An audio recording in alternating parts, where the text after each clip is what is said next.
Seigneur, merci pour la grâce que tu nous fais encore d'être présent avec nous ce soir. C'est un privilège que nous avons et on ne veut pas se lasser de ta présence. On ne veut pas se lasser de venir encore jour après jour à tes pieds parce que la vie se trouve en toi. La source de la vie, la source de la joie, la source de la paix. Merci Seigneur de nous rassembler encore ce soir en ton nom. Et merci pour ta parole parce qu'elle est extraordinaire. Ta parole est source de vie. Nous savons qu'un mot de toi et les choses changent. Et ce soir, je te prie que tu puisses encore venir nous parler, comme tu le fais si bien. Nous permettre de grandir encore de progrès en progrès, de victoire en victoire, Seigneur. Permets-nous d'être encore meilleurs que hier et permets-nous de grandir jour après jour, Seigneur. Dans le nom de Jésus, je t'ai prié. Amen. Bonsoir à toutes et à tous, bonsoir à celles et ceux qui nous suivent en ligne. Je suis heureux d'être avec vous, heureux de respirer un peu mieux que mardi dernier. C'est quand même plus agréable, hein, on est d'accord. J'aime le chaud, mais c'est quand même plus agréable cette température. Ce soir, j'aimerais vous parler, on a commencé depuis quelques semaines à parler et à ouvrir ensemble le livre des Proverbes et de tirer quelques thèmes du livre des Proverbes et de comprendre quel est le projet de Dieu derrière ça. Et ce soir, on va parler de nos paroles, de notre langue, de notre bouche, de nos paroles. Tous ces mots pour dire la même pensée, mais on va parler de notre parole et de quel est le projet de Dieu dans la Bible pour nos paroles au travers du livre des Proverbes. Et parmi tous les membres du corps humain, il n'en existe pas qui soit aussi petit et aussi puissant que notre langue. Il n'existe pas un membre de notre corps aussi petit et aussi difficile à dompter que notre langue. Peu de choses ont autant de puissance dans notre vie que notre langue. Avec notre langue, on peut bénir et avec notre langue, on peut blesser. Avec notre langue, on peut construire et avec notre langue, on peut détruire. Avec notre langue, on peut unir les gens et avec notre langue, on peut diviser. Nos paroles ont un pouvoir d'influence très grand. La question de la Bible n'est pas juste qu'est-ce qu'on dit, quels sont nos mots, quel est notre vocabulaire. La question de la Bible est plus profonde. Pourquoi on parle ainsi et qu'est-ce que nos paroles révèlent vraiment? Lorsqu'on ouvre le livre des Proverbes, c'est intéressant de voir que Dieu ne s'intéresse pas seulement à notre vocabulaire. Dieu ne s'intéresse pas seulement à notre manière de communiquer. Son projet dans la Bible est plus vaste pour nos paroles. Son projet, c'est de nous montrer que nos paroles fonctionnent comme un révélateur. Je vous ai déjà parlé plusieurs fois, j'aime les sciences.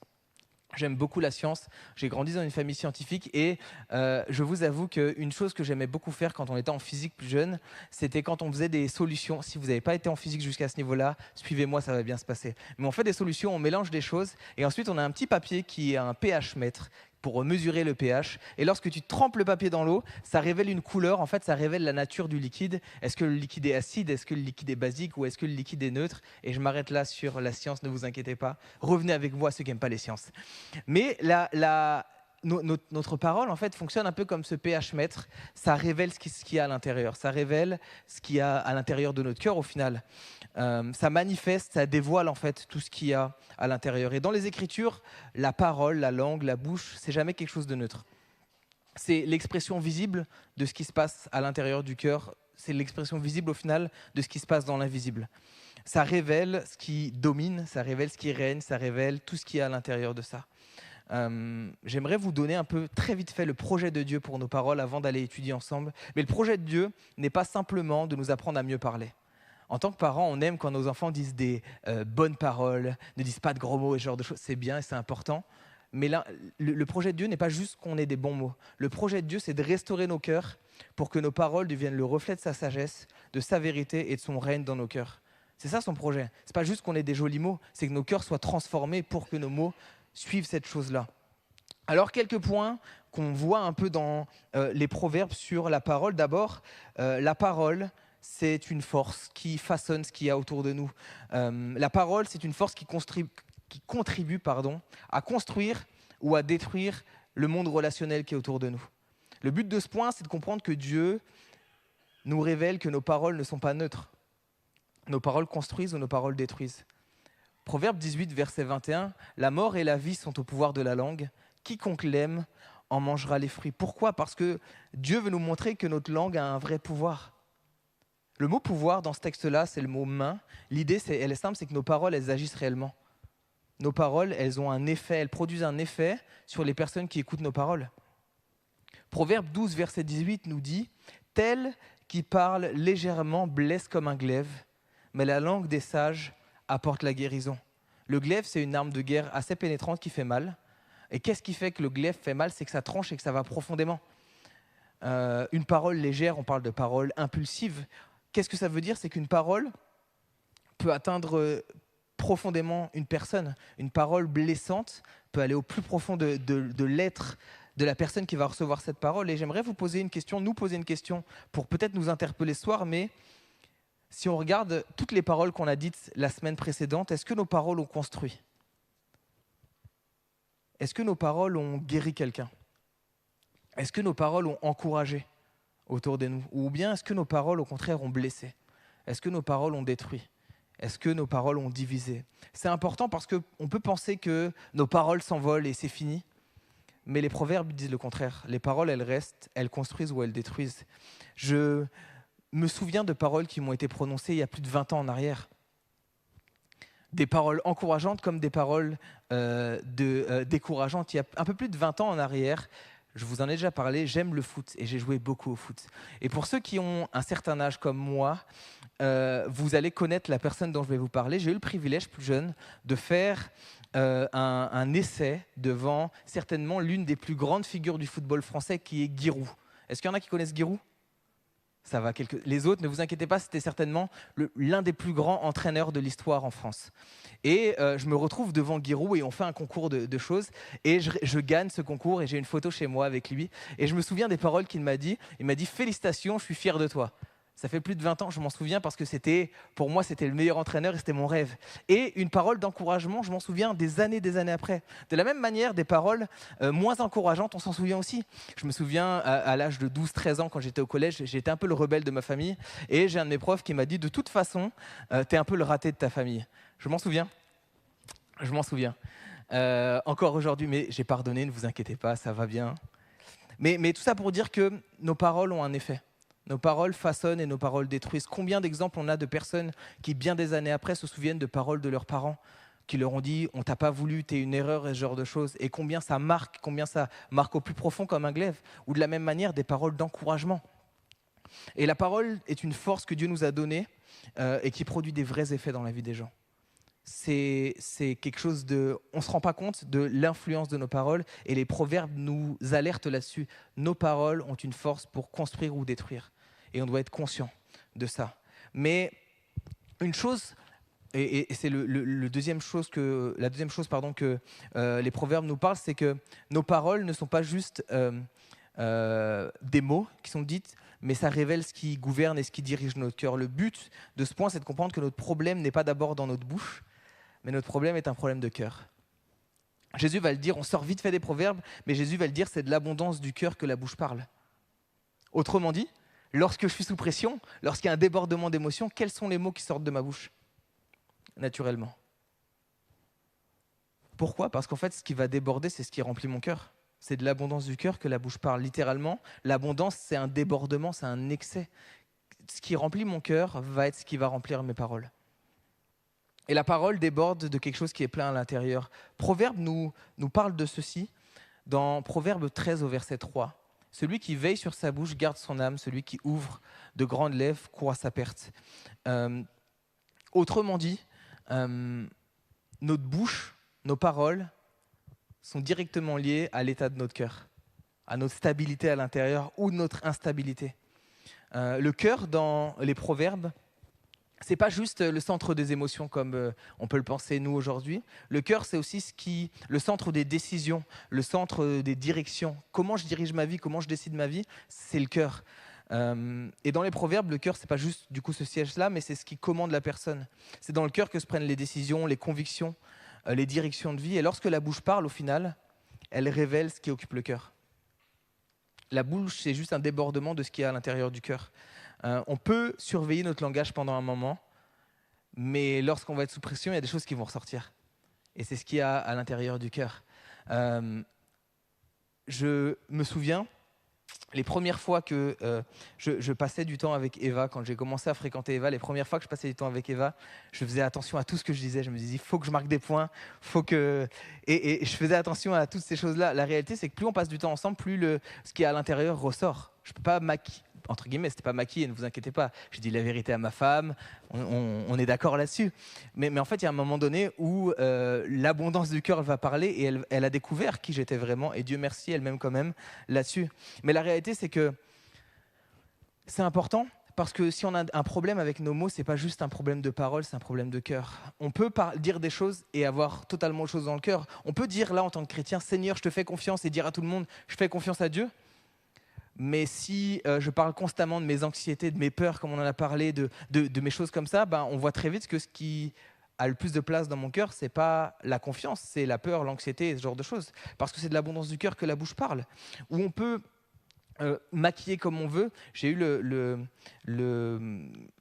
fréquenter des personnes dans ma vie plus jeune qui avaient comme centre d'intérêt et des discussions leur personne, et tu parles avec eux, il n'y a que leur personne, mais on voit très vite ce qu'il y a dans le cœur. Ou de la même manière où j'ai un de mes amis que j'aime beaucoup, et pendant une période de sa vie, il ne parlait que d'argent. Son sujet de parole, c'était de l'argent. Tu savais que quand tu parlais avec lui, ça allait parler argent. Mais tu savais aussi que c'est ce qui remplissait son cœur, parce que c'est de l'abondance du cœur que la bouche parle. Et en fait, si on a un problème avec nos paroles, et c'est ce que Proverbe nous dit, c'est qu'on a peut-être un problème avec notre cœur et on a quelque chose à régler là-dedans. La parole fonctionne, comme je le disais tout à l'heure, comme le pH-mètre, mais comme un outil de diagnostic. Ça révèle ce que je crois vraiment, ça révèle ce que je crains vraiment aussi, et ça révèle ce à quoi je suis attaché. De quoi je parle lorsque je suis sous la pression? Quels mots sortent lorsque je suis sous la pression? Nos paroles sont un très bon révélateur, un pH-mètre de ce qui se passe dans le cœur. Ça révèle ce qui nous enthousiasme, ce qui nous fait peur et ce genre de choses. La question à se poser, c'est est-ce que mes paroles, et j'aimerais vous la poser, nous la poser, mais est-ce que mes paroles révèlent davantage de présence de Dieu dans ma vie, ou bien davantage de peur, davantage de blessures ou de désirs qui me gouvernent encore? Qu'est-ce qui sort de ma bouche et qu'est-ce qu'il y a à l'intérieur au final de mon cœur? Parce que la parole, c'est un peu comme une fenêtre sur le cœur, ça donne plus ou moins sur le long terme, accès à ce qu'il y a à l'intérieur du cœur. Le problème, les proverbes nous disent beaucoup de veiller sur notre cœur, de garder notre cœur. Le problème, c'est que lorsque notre cœur est corrompu, nos paroles sont corrompues. On va parler vite fait des dérèglements de la parole, des corruptions entre guillemets de la parole. Il faut comprendre que le problème des paroles, comme je le dis depuis tout à l'heure, n'est pas un problème de bouche, mais c'est lorsque notre cœur s'éloigne de Dieu ou lorsque notre cœur n'est pas ancré en Dieu, le don de la parole qui est une bénédiction devient un don pour détruire les autres. La parole, elle se dérègle lorsqu'elle est plus gouvernée par la vérité de Dieu, lorsqu'elle est plus gouvernée par l'amour et la sagesse de Dieu, ou lorsqu'elle ne l'est pas, elle n'a jamais été. Autrement dit, ce n'est pas seulement ce qu'on dit, mais c'est ce qui gouverne nos cœurs qui va décider de la manière dont on parle. Plusieurs dérèglements de la parole. D'abord, on a la flatterie. La langue fausse est ce qu'elle écrase, et la bouche flatteuse prépare la ruine. L'homme qui flatte son prochain tend un filet sous ses pas. La flatterie n'est pas forcément un mensonge. Ça consiste à dire ce que l'autre a envie d'entendre pour obtenir quelque chose de lui. Dans les proverbes, c'est comparé à un piège invisible, et la parole, dans ce cadre-là, n'est plus utilisée pour aimer les gens, mais elle est utilisée pour manipuler les gens. Vous savez, lorsqu'un enfant vient à vous et vous dit « Papa, tu sais que t'es joli aujourd'hui, hein. T'es fort aujourd'hui, hein. Papa, t'es le meilleur, hein. » Tu sais qu'il veut demander quelque chose. J'ai bossé avec des enfants pendant très longtemps et j'aimais ça. « Hey, monsieur, vous savez que vous êtes le plus gentil, hein. Vous savez que... » On sait qu'il va nous demander quelque chose derrière. On sait qu'il y a un intérêt derrière. On est appelé, je mets une petite parenthèse, on est appelé à encourager les autres. Il y a une différence entre l'encouragement et la flatterie. On est appelé à nous encourager les uns les autres. C'est une bonne chose de remercier, c'est une bonne chose de valoriser, c'est une bonne chose de reconnaître les qualités de quelqu'un, c'est une bonne chose de reconnaître le travail qui a été fait. Mais la flatterie, c'est lorsque nos compliments deviennent un moyen d'obtenir une faveur, une place, une relation ou une reconnaissance. Autrement dit, l'encouragement, c'est je cherche le bien de l'autre, et la flatterie, c'est je cherche mon propre intérêt. C'est deux choses totalement différentes. Et la flatterie, c'est un dérèglement des paroles. Quand je fais un compliment, la question à se poser pour ça, c'est quand je fais un compliment, est-ce que je cherche à bénir la personne ou est-ce que j'attends quelque chose en retour? Est-ce que je fais ça pour avoir quelque chose moi ou est-ce que je veux juste bénir la personne? Un autre dérèglement de la parole, c'est le mensonge. Les lèvres menteuses sont en horreur à l'Éternel, mais ceux qui agissent avec vérité lui sont agréables. Le mensonge détruit la confiance plus que tout. Et la confiance, c'est le fondement de toute relation. Le mensonge, le diable est appelé le père du mensonge. Le mensonge ne fait jamais l'œuvre de Dieu. Jamais. Et le mensonge prend plusieurs formes. Souvent, on dit que quand on n'a pas dit la vérité, c'est le mensonge, mais ça prend plusieurs formes. Les fausses déclarations, mais les demi-vérités aussi sont des mensonges. Les omissions volontaires sont des mensonges. Des paroles où on laisse soupçonner des choses, on laisse des choses floues. Je ne dis pas la vérité là-dedans. Et parfois, on peut se dire, tant que je n'ai pas dit quelque chose de faux, tout va bien. J'aimerais nous encourager à aller plus loin. Cacher volontairement une partie de la vérité pour embellir une histoire, se protéger, ce genre de choses, c'est mentir. Dieu ne cherche pas seulement des paroles vraies, il cherche aussi des hommes qui marchent dans la vérité. Et on a besoin de comprendre que le mensonge est incompatible avec un mode de vie qui cherche à honorer Dieu. Alors la question à se poser, c'est est-ce qu'il y a des domaines où je préfère peut-être protéger mon image plutôt que de marcher dans la vérité ? Ou de laisser planer certaines choses plutôt que de dire la vérité. Un autre dérèglement de la parole, et qui est vraiment important pour nous, c'est que Dieu, et c'est une chose que Dieu déteste, mais c'est toutes les paroles qui divisent. Calomnie, rumeurs et ce genre de choses. La parole qui divise détruit les relations. Le diable, littéralement, c'est celui qui divise. Lorsque je répands des calomnies, je fais l'œuvre du diable. Donc si vous voulez faire l'œuvre du diable, faites ça. Clairement, c'est la meilleure chose à faire.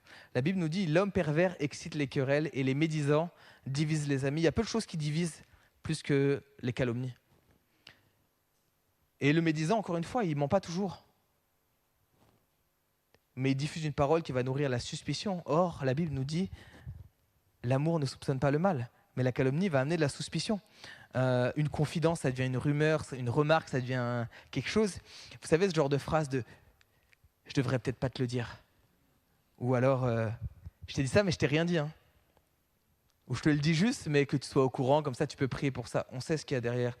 Et ce que ça crée, c'est terrible, mais ce que ça crée, c'est que ça crée de la suspicion, ça crée de la méfiance, ça crée un regard sur les autres qui change. Je l'ai vécu et j'en ai parlé il y a quelques temps quand je l'avais prêché là-dessus, mais je l'ai vécu plus jeune où on était fiancés avec Eva et je voulais servir dans un service à l'église. Et quelqu'un avait répandu une calomnie comme quoi je vivais avec Eva. Et alors que je fais mon entretien pour le service, la dame me dit « J'ai entendu dire que tu vivais avec Eva, est-ce que c'est vrai ?» Et je me suis dit « Mais c'est terrible parce que c'était faux. » Mais c'est terrible parce que la dame, que je ne connaissais pas spécialement, avait déjà un regard sur moi parce que quelqu'un avait donné une suspicion. Même si c'est faux, ça biaise le regard. Si je vous dis Bonnie il a fait ça, Bonnie il a trompé ça, c'est faux. Hein. Mais si quelqu'un vous dit Bonnie a trompé sa femme, vous allez me regarder avec suspicion. Est-ce que c'est vrai, est-ce que c'est faux ? Et ça va biaiser le regard de l'un sur l'autre. Ça ne fait jamais l'œuvre de Dieu, ces choses-là. Parce que sans s'en rendre compte, on sème le doute dans le cœur des gens plutôt que de rapprocher. On détruit plus qu'on construit. Et réfléchissons ensemble, combien de familles ont été détruites à cause de ça ? Combien d'églises ont été divisées à cause de calomnies ? Combien d'amitiés ont été brisées à cause de ça ? Blessées par des paroles qui ont été mal utilisées et volontairement. Jésus le dit, hein, un pays divisé contre lui-même peut-il subsister ? La calomnie fait une œuvre de division. Si on veut détruire quelque chose, allons à la calomnie. Clairement, il n'y a pas mieux pour diviser. Et le dernier dérèglement de la parole qu'on voit dans les proverbes et sur lesquels on doit être vigilant, c'est les paroles impulsives. On est dans les pays latins et on aime dire « c'est mon caractère, je suis comme ça ». C'est pas juste. La Bible, elle nous dit « si tu vois un homme précipité dans ses paroles, il y a plus à espérer d'un insensé que de lui ». Le problème n'est pas juste ce qu'on dit, mais la manière dont on le dit et le timing dans lequel on le dit. Il y a des choses qui peuvent être vraies, bonnes, mais c'est juste pas le bon timing. Les couples, vous le savez, les couples mariés. Il y a des choses, elles sont vraies, elles sont justes, il faut les dire, mais il y a un timing. Il y a des moments, c'est peut-être pas le moment d'en parler tout de suite parce que c'est trop rapide et il n'y a pas encore eu le temps de recul nécessaire. On connaît certainement, vous avez déjà dit ou reçu des paroles qui ont été dites de manière précipitée sous le coup de la colère, sous le coup de la fatigue, sous le coup de la frustration. Une phrase sort sans même qu'on ait pu maîtriser cette chose et on ne se rend pas compte des effets que ça a. Quelques secondes peuvent suffire à détruire plein de mois de travail ou d'encouragement ou de paroles. Et parfois, on passe des semaines, des mois, des années, voire toute une vie à rattraper une parole qui a été dite trop rapidement. Tout à l'heure, j'en parlais, mais moi, j'ai entendu une jeune qui me disait ça une fois, et 10 ans après, elle me parlait de ça, que sous le coup de la colère, une fois, sa mère lui a dit « de toute façon, t'étais pas voulu ». Puis 10 ans après, ça marquait encore. C'est une parole qui a été dite sous le coup de la colère, de la frustration, mais ça a encore des séquelles et on doit être vigilant là-dedans parce que la sagesse biblique, c'est pas juste mieux parler, mais c'est de parler dans le bon moment. On n'est pas là pour se dire c'est mon caractère, je suis comme ça. On est là pour ressembler et que nos caractères soient de plus en plus façonnés à l'image de Jésus. Est-ce qu'on est connu pour parler rapidement ou est-ce qu'on écoute avant de répondre? Est-ce qu'on tourne 7 fois notre langue dans notre bouche avant de parler ou est-ce qu'on parle trop vite? Quelques dérèglements, comme on en a parlé, la flatterie, le mensonge, la médisance, l'impulsivité, c'est des dérèglements qui peuvent sembler différents, qui peuvent sembler n'avoir aucun lien les uns avec les autres. Et pourtant, les proverbes nous montrent qu'elles ont une même racine. Un cœur qui n'est pas dirigé par la sagesse de Dieu.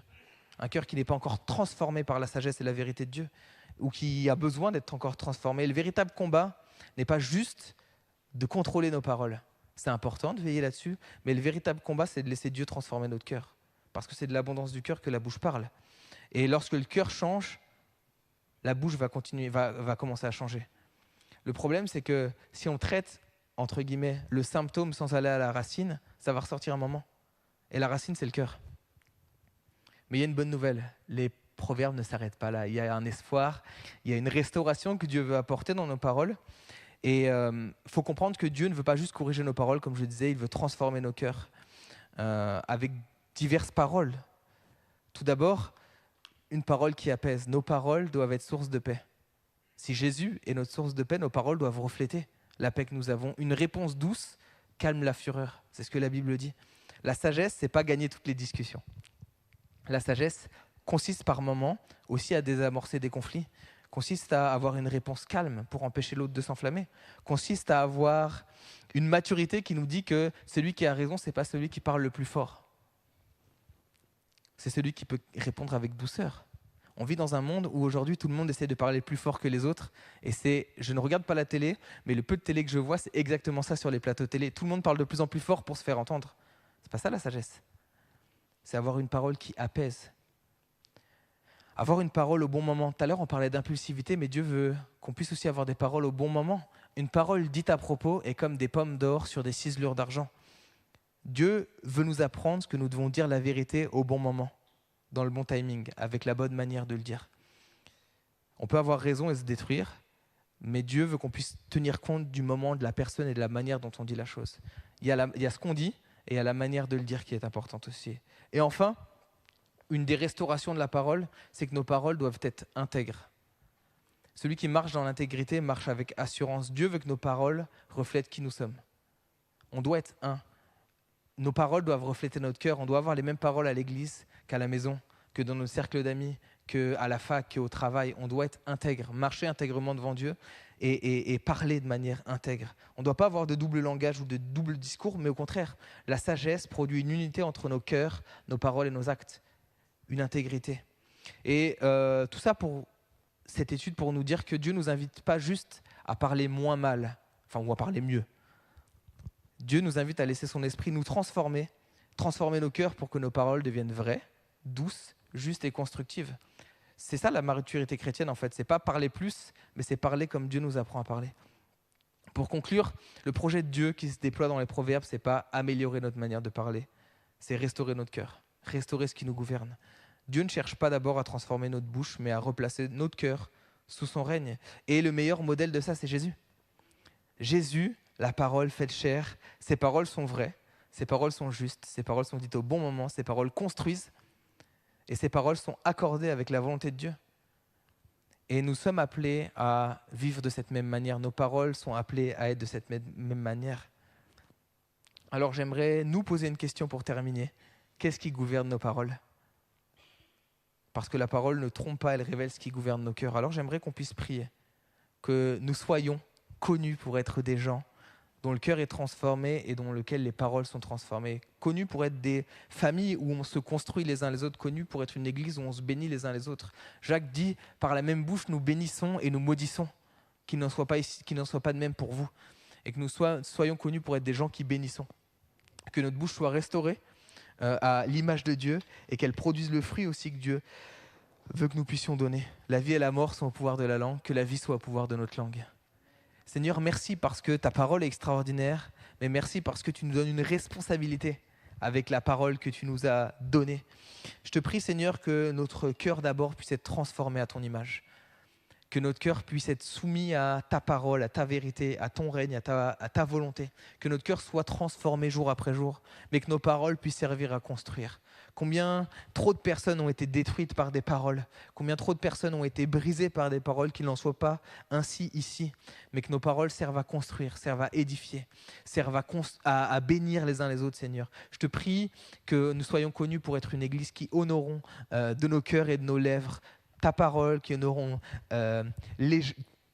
ta création, qui honorons chacun les uns les autres, Seigneur. Père, je te prie pour des familles où les paroles puissent construire, Seigneur. Je prie pour des parents qui sont renouvelés dans leur cœur pour avoir des paroles de vie pour leurs enfants et les conduire sur ce chemin de vie. Père, je te prie pour des enfants qui honorent leurs parents par leurs actions et par leurs paroles. Père, je te prie pour des couples qui s'honorent les uns les autres. Père, je te prie pour une église qui parle la vie parce que ta parole est extraordinaire, mais elle peut construire et elle peut détruire. Et je te prie que ta parole serve à construire dans nos vies et autour de nous. Transforme nos cœurs encore, Seigneur, et que nos cœurs puissent être soumis à toi dans le nom de Jésus. Amen.